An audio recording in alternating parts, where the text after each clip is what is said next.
Welcome to today's show. My name is John.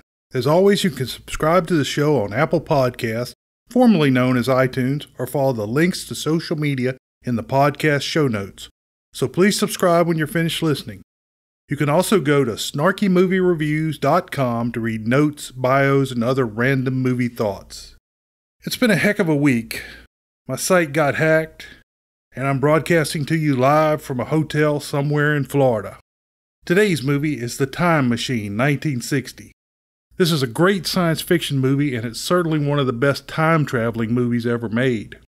The movie is rated 7.6 on IMDb.com and 77% on the tomato meter at Rotten Tomatoes.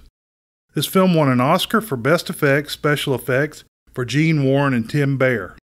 There were about 10 other uncredited artists working on it as well.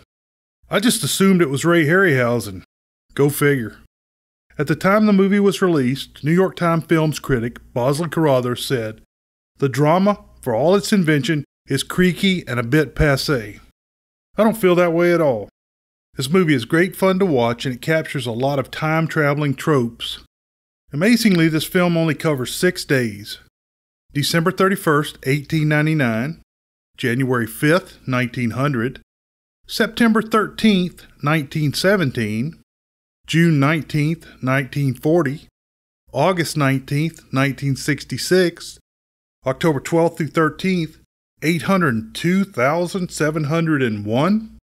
The actual time machine has become part of popular culture and was seen at the Inventors Convention in the beginning of Gremlins 1984 and has been on the television show The Big Bang Theory. Actors.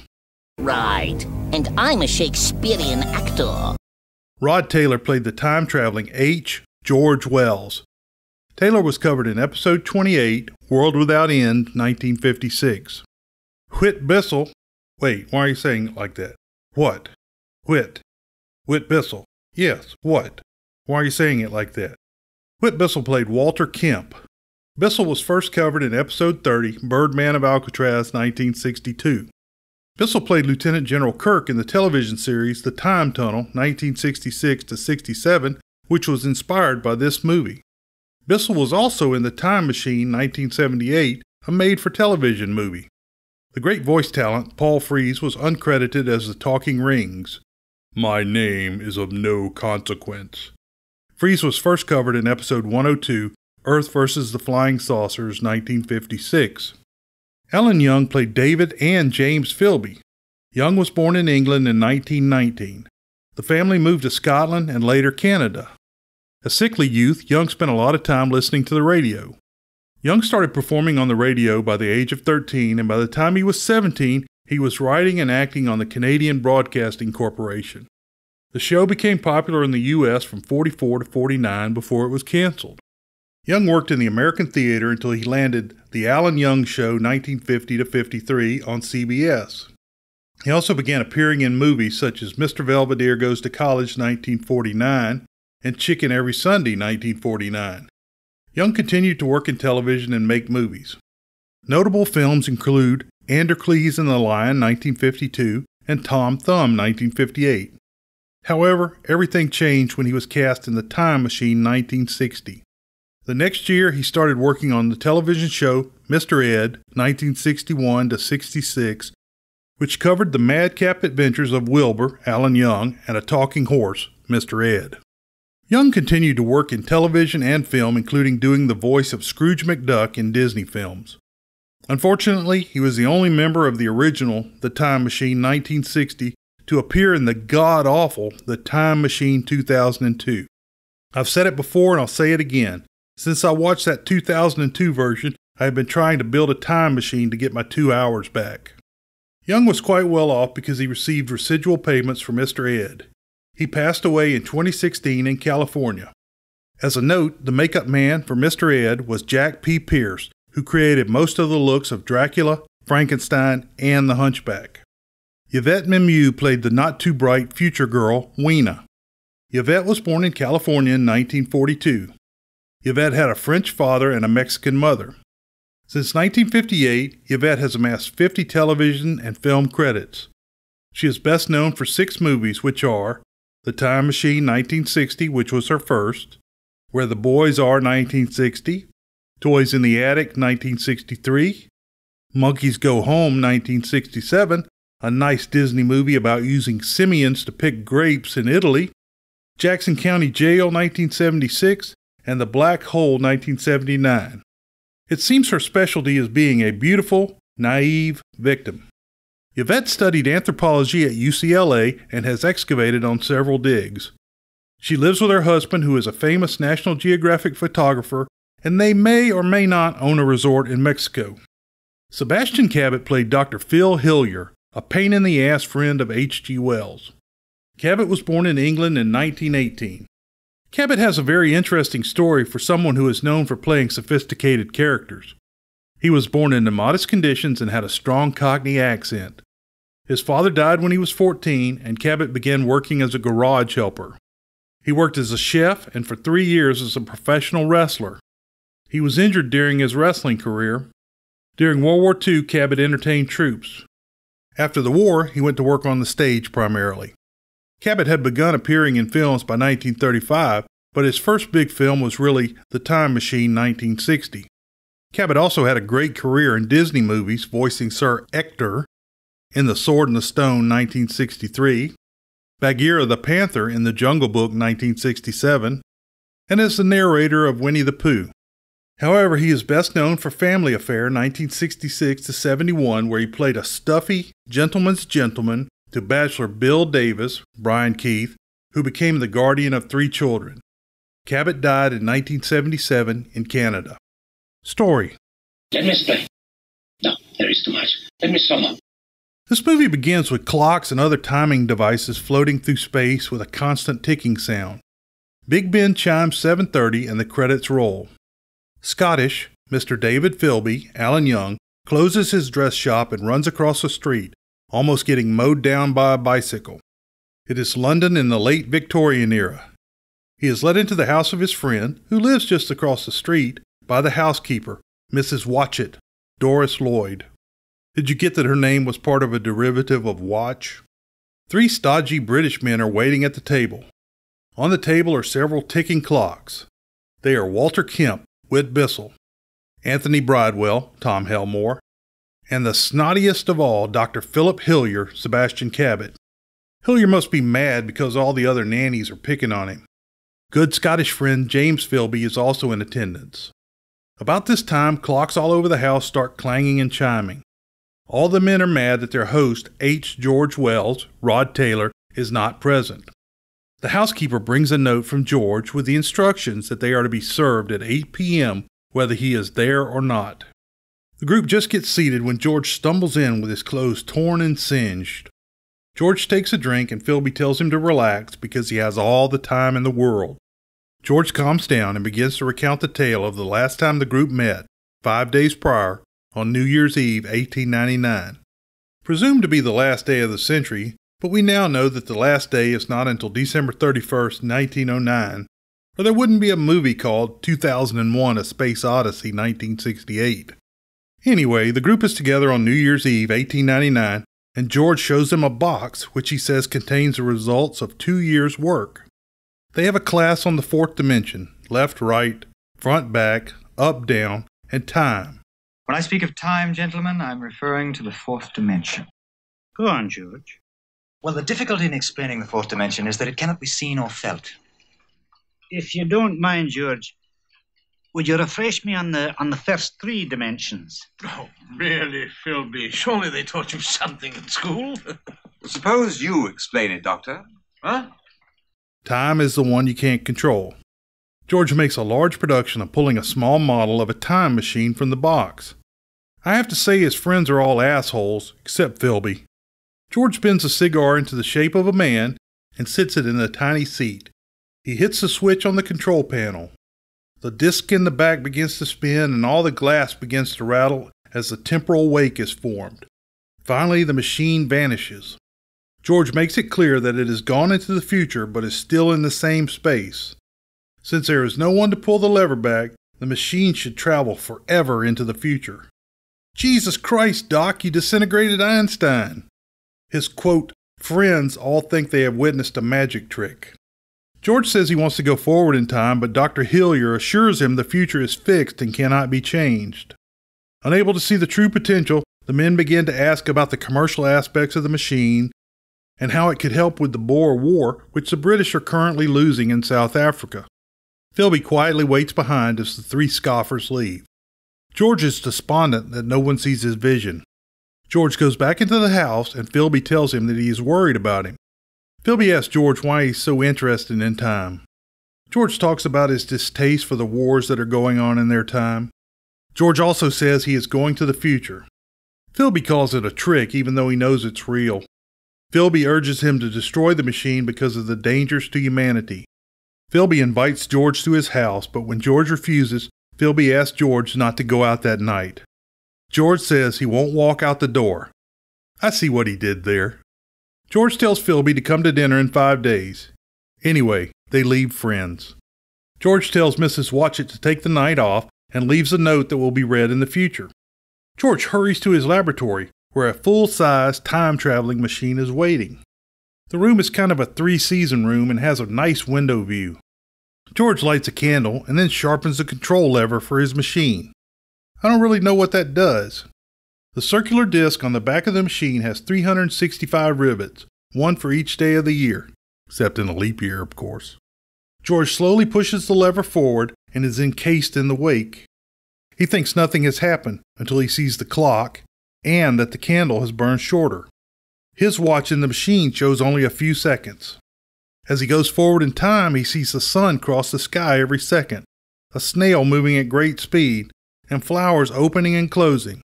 This is when he notices the mannequin across the street in Philby's storefront window. The model is dressed in the latest Victorian fashion. George decides to hit the fast forward button. Then he turns it to 11. He slows and checks on the mannequin with her ever-changing fashion. Apples are shown growing on a branch at high speed. This was done by bolting a camera in place and taking shots as the picture was slowly painted. In 1917, his study was boarded up. He stops to see what is going on. His lab is now a dusty shambles and his house is vacant. George breaks through the boarded doorway and walks to the street. There is a wooden fence that says private property around his lot. A man stops a car in front of Philby's, and it seems that it is David Philby, but it is, in fact, his grown son, James Philby. James is in the military because of the Great War, aka World War I. George is shocked to learn that David was killed in the war. Philby, it's George.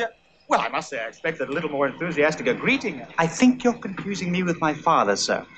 Yes, there was quite a resemblance. I'm James Philby. What? Were you a friend of father's? Yes. Yes, I've been away. He was killed in the war. A year ago. Oh. James says the man across the street disappeared and his father refused to sell George's house. George is saddened by the continued war and he goes back to continue his time travel. He pulls a few boards off the window so he could see the mannequin. George gets back in his machine, more determined than ever to get to the future. The machine begins shaking in 1940. He stops and sees the Battle of Britain and at first thinks World War I is continued with modern machines. He then realizes it is a new war and heads on into the future. His house is hit and George and the machine are now outside. He watches the country rebuild and the mannequin keeps changing clothes. He hears a strange sound in 1966. He stops and hears air raid sirens going off. People are running towards the underground as air wardens usher them along. All of the air wardens are wearing Bellafron uniforms from Forbidden Planet 1956. David Philby has turned George's property into a park. George is walking around confused when an old David Philby comes out of the store in a silver air warden suit. He warns George to get underground before the mushrooms begin sprouting. Philby briefly recognizes George before moving on. Philby? The name is Mr. Philby. And didn't you hear the air raid siren? What, you mean the horrible screeching? It wasn't constructed for its aesthetic value, young man, but to warn silly young fools like you to get into the shelter. Now come along, come along. But I'm perfectly comfortable here, Mr. Philby. I've got to talk to somebody. This is fantastic. Your store is magnificent. The splendid achievements, the The gigantic strides that mankind has Come along, young man. Come along, come along. We'd better hurry or the mushrooms will be sprouting. Mushrooms? You look familiar. Haven't we met somewhere before? Indeed we have, Mr. Philby. Right there. Many years ago. I was sure of that. Exact time escapes me. It was 2 wars ago. The bombs are dropped by atomic satellite. The first blast goes off and it knocks George to the ground. Everything melts and catches on fire, but he seems to be unhurt by the radiation. The atomic blast makes volcanoes start erupting. George jumps into the machine and speeds forward in time, just ahead of the lava. He is safe in his machine, but he is now encased in a mountain with no way to stop his travels. It takes hundreds of thousands of years before the rock erodes and George is free. He sees a green earth and some buildings. He doesn't see the menacing wall going up behind him. The date is October 12th, 802,701, the anniversary of Columbus's arrival in the New World. George stops his machine too quickly and it spins and turns over, throwing him onto the ground. When he awakes, the building behind him has a menacing sphinx-like statue on the top and large metal doors. After knocking on the metal doors, George takes the control lever from his machine and goes exploring. Don't knock on the large metal doors. There are fruits and flowers everywhere, and George feels like he's in Eden. Film's director, George Powell, was a good friend with Walter Lantz, the Woody Woodpecker animator. If you listen carefully, while George is in the forest, you can hear the unique Woody Woodpecker laugh. The abandoned buildings have sphinx-like statues complete with lion-type bodies. When he goes inside the wrecked building, it has signs of use such as working doors and perfectly set tables with large bowls of fruit and vegetables. George goes out into the forest and has a bit of a panic attack as he thinks he's alone in the world. He finally hears people laughing by the river. He sees young people having a good time by the river, and he thinks mankind has made it to a great place. Then a girl begins to scream as she drowns in the river. No one moves, so George jumps in and saves the young girl. The young people, including the saved girl, walk away without a word. They all go up the stairs where the food is waiting. George sits on the steps, and finally the girl he saved comes down with his jacket. She's speaking a kind of movie Indian English, My name Jane, your name Tarzan, me no understand. In the horrible The Time Machine 2002, they try to explain the halted English speech as the common tongue. Yes, after 800,000 years they would still be speaking English. It's better in this film when they just left it alone. Finally, she tells that her name is Weena, Yvette Mimieux, and tells George that there are no older people. She says her people are called the Eloi. As Weena sees the sun going down, she ushers George inside. He joins a table, but the Eloi are not big talkers. The Eloi don't have a government, and they don't know where the food comes from. Finally, George asks about books, and an Eloi man, who I'll call Book Boy, takes him to the library. George picks up a book, and it crumbles in his hands. He's kind of disgusted with the Eloi. George rages on the Eloi, saying they are not men, having lost all their curiosity and drive. George goes out to find his machine. When he gets back to where he left it, he finds that it has been dragged inside the building that was nearby. He tries to get in, but cannot open the door or get anyone to answer. Don't knock on the door. George sees something slinking in the bushes. He lights a match and the creature in the bush retreats. He hears another sound and finds it's only Weena. She tells him that the Morlocks feed and control the Eloi actions. They give us the food we eat and the clothes we wear. We must obey their command. Weena wants to go back to the dome, but George decides to build a fire. A blue-handed Morlock grabs Weena, but George saves her. George gets the fire going and finds out that the Eloi don't even have fire technology. George thinks he can lead the Eloi and get them back on the path. The next morning, George and Weena find cement holes in the ground. George hears machines and realizes the Morlocks are not simply animals. Weena says the talking rings can give information. They go to a hall which seems like a museum. A globe that can briefly be seen is the navigation spear from the ship in the Forbidden Planet in 1956. The rings, voiced by Paul Frees, tell of a 326-year war between East and West until nothing is left to fight for. There is nothing left with and few of us left to fight. The atmosphere has become so polluted with deadly germs that it can no longer be breathed. There is no place on this planet that is immune. The last surviving factory for the manufacture of oxygen has been destroyed. Stockpiles are rapidly diminishing, and when they are gone, we must starve. My name is of no consequence. The important thing you should know is that I am the last who remembers how each of us, man and woman, made his own decision. The ones that survived were left divided into two groups. One group stayed above ground and the other moved underground. The subterranean Morlocks used the Eloi like cattle. Now I have a bit of a problem here. If the Earth was all messed up by war, it seems the subterranean humans would be in the best shape, while the upper, exposed ones would be the mutants, just like in the time-traveling Rod Taylor Hugh Marlowe adventure covered in episode 28, World Without End, 1956. Anyway, George is determined to go below to get his machine. He goes down one of the openings, which I had always assumed were former manholes. Maybe not, as they might be air pump vents. George gives Weena a cheek kiss, and she gives him a flower, as he begins downward. At the same time, pipes come out of the top of the Sphinx building and begin emitting an air raid signal.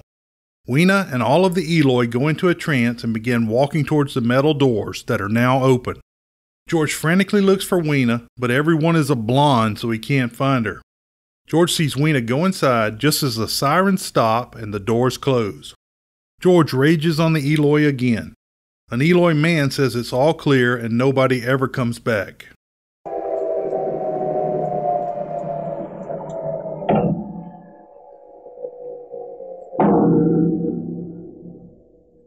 Stop! Well, what happens to them? Don't stand there like fatted cattle. Will you answer me? What is wrong? There is nothing wrong. It is all clear. What do you mean, all clear? All clear. The middle 1900s, the falling bombs, the people calling out, all clear. No, that's gone, that's past. What about the ones who went below? How do you think they're gonna come back? They never come back. Nobody can bring them back. George runs back to the opening and heads down. Some of the Eloi tentatively watch him. In the tunnel, George makes himself a torch. George finds a cavern full of human bones and eating bowls. He now realizes that the Morlocks are cannibals. Some Morlocks are slinking around in the background watching George. A blue-skinned, white-haired Morlock almost gets George from behind, but the crack of a whip sends it away. Another Morlock is herding a string of Eloi. George sees Weena and grabs her out of line. Book Boy comes along too. The Morlocks attack George with whips, and he gets his first look at them. And man, have they let themselves go. Bad teeth, 8 bodies, poochy bellies, and glowing eyes. George is a manly man and fights him off with a whip, way before Indiana Jones. The Eloi crowd into a small nook as a band of glowing-eyed Morlocks move in. George lights a match, and it's like a spotlight to the Morlocks. George uses a piece of Weena's dress in his last match to light a torch. He fights the Morlocks off, but there are too many. George kills a few Morlocks, but finally he is on the ground being choked. Book Boy clenches a fist and learns to kill. The Eloi make their way out. As they climb out the holes, smoke is already flowing out. George has them gather sticks to throw down the stacks. The fire grows and burns out the Morlocks. The underground collapses while George and the Eloi flee to the river. Now the Eloi will have to work for a living. Weena and George talk, and suddenly she understands jealousy and feminine fashion. Are you sorry? Sorry? Sorry for what? That you have to stay? Yes. I'm sorry because I could tell so much to the people of my time, Weena. I could let them know about the sorrow and the happiness that the future has in store for them. Maybe they could learn from it. Or could they? You don't want to stay, do you? Oh, it isn't that. Just that I don't really fit here, any more than you would in my time. I would love to see your time. You wouldn't be very happy there. Do you have someone there? Someone like me? No, no one like you. They are interrupted by the Eloi saying the Sphinx is burning. The doors are open and George's time machine is inside. He calls for Weena to come, but the door's shut with her on the outside. George jumps into the machine while fighting off the last remaining Morlocks. Eventually, he realizes he is going forward and then changes directions to the past. He stops the machine at 8 p.m. on January 5th, 1900. He is outside in his garden because the Morlocks moved his machine. He stumbles in to meet his waiting guest. It takes a little over an hour for George to tell his tale. Led by the doctor, all of his friends except Philby think the entire story is made up. Well, it's the most ridiculous story I've ever heard. Absolutely preposterous. Well, there's one thing I'll say for old George. You always could tell a good yarn. You're a truly great inventor, George. George then finds the flower in his pocket and gives it to Philby as proof. 3 of the men leave, but Philby lingers. George says his final farewell to Philby. Philby tells the other 3 men that he might believe George. Philby goes back into the house and hears George's machine fire up. When he and Mrs. Watchett break into the lab, they find that George is gone after having dragged his machine back to its original location. Back in the house, Philby and Mrs. Watchett realize that 3 books are missing from the library. Philby asks which 3 books she would have taken. He leaves and Mrs. Watchett turns out the lights. George, who was upset by war, travels 800,000 years into the future to teach humans to kill and make war. Ironic. Or did I misuse irony? You know I hate Nazis and commies. They are fighting the Afrikaners in the Boer War at the beginning of this movie. They're not Nazis or commies, but they did turn out to be quite racist, so that counts. Next they fought the Germans in World War I. Clearly not Nazis, just good Germans. They were fighting the Germans in World War II, and those guys are clearly Nazis. The 326-year war was East-West, so they're clearly commies. Are the Morlocks the future of Nazis and commies? World-famous short summary. Beware the Morlocks. I hope you enjoyed today's show. I really appreciate you taking the time to listen. You can find connections to social media and email on my site at snarkymoviereviews.com. There are links in the podcast show notes as well. Remember, this show is completely free and independent. All I ask is that you jump over to Apple Podcast and give me a review. It really helps the show get found. Beware the Moors.